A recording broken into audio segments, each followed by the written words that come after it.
Nous avons vu que l'onction provoque une violente réaction de la part des puissances de ténèbres. Nous allons aujourd'hui examiner sous un autre angle les conditions nouvelles qui résultent de l'onction pour celui qui la reçoit.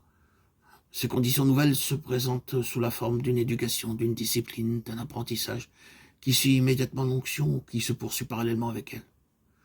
Les deux choses du reste, onction et discipline, sont si intimement liées dans leur effet qu'il est souvent difficile de distinguer entre ce qui est de l'une et ce qui est de l'autre.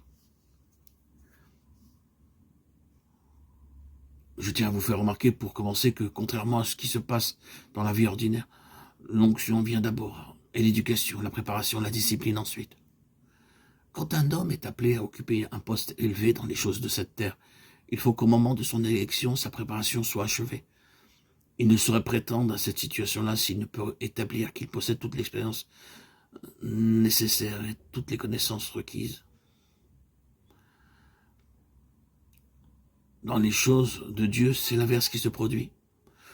Le Seigneur commence par oindre, puis, sur la base de l'onction conférée, il entreprend notre éducation, notre training.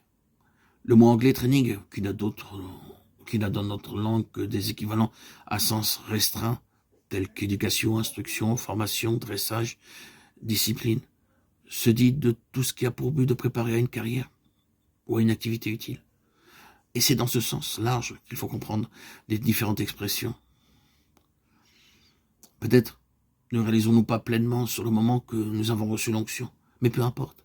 Même si nous n'avons pas nettement conscience de l'avoir reçu, même si nous n'avons aucune des impressions et des sensations qu'on s'imagine volontiers et à tort en être les manifestations nécessaires, dès l'instant où nous sommes, au moins, c'est à proprement parler une histoire spirituelle qui commence.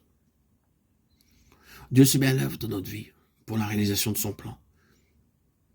Et nous traversons alors toute une période riche en événements de toute nature et dont chaque tournant, chaque crise est en rapport avec l'objectivité de notre onction.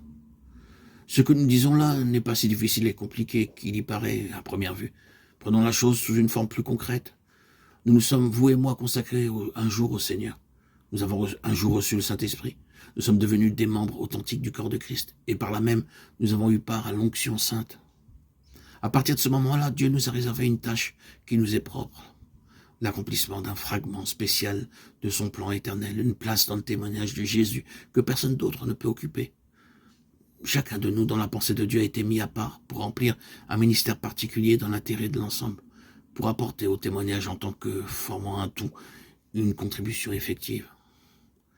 C'est à cela que nous étions destinés dans la préscience de Dieu, et c'est pour cela que nous avons reçu l'onction.